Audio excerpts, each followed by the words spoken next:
अस्सलाम वालेकुम नाजरीन, मैं हूं आपका मेज़बान मोहम्मद असलान और आप देख रहे हैं एबी न्यूज़। आइए बात करते हैं आज की ताज़ा खबर पर। क्रिकेट के मैदान में एक और तनाज़ा खड़ा हो गया है और इस बार मामला दोनों जानिब से इल्जामात और जवाब इल्जामात तक जा पहुंचा है। भारत ने खेल को सियासी अखाड़े में बदल दिया और पाकिस्तानी खिलाड़ी साहिबजादा फरहान और हारिस रऊफ पर संगीन इल्जामात आयद कर दिए गए। भारतीय मीडिया रिपोर्ट्स के मुताबिक भारत ने बाज़ाब्ता तौर पर आईसीसी में शिकायत दर्ज करा दी है। बीसीसीआई का मौकिफ है कि पाकिस्तानी खिलाड़ियों ने मैच के दौरान इश्ताल अंगेज इशारे किए। शिकायत की तफसीलात के मुताबिक साहिबजादा फरहान ने 50 मुकम्मल करने के बाद बैट को बंदूक बनाकर इशारे किए, जबकि हारिस रऊफ ने तमाशाइयों की होर्डिंग पर ऐसा रद्द-ए-अमल दिया जैसे तैयारी करने का मंजर पेश कर रहे हों। ये ईमेल आईसीसी को मौसूल हो चुकी है और अब इस मामले पर कार्रवाई का इम्कान है। दिलचस्प बात यह है कि पीसीबी ने भी जवाबी कदम उठाते हुए भारतीय कप्तान सूर्य कुमार यादव के खिलाफ शिकायत दर्ज करा दी है। पीसीबी ने मौकिफ अपनाया कि सूर्य कुमार प्रेजेंटेशन के दौरान दिए गए बयानात सियासी नौयत के थे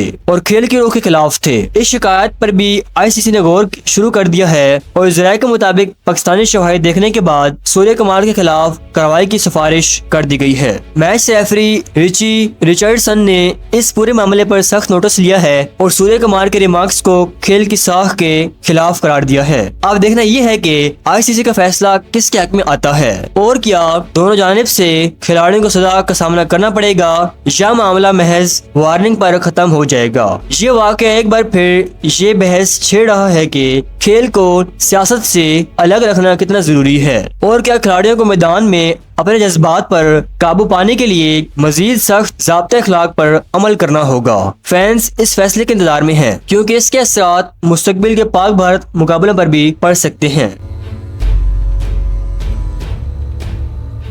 ये थी अब तक की मुकम्मल तफसील। जैसे ही मजीद खबरें आएंगी हम आपको आगाह करेंगे। मिलते हैं अगली खबर में।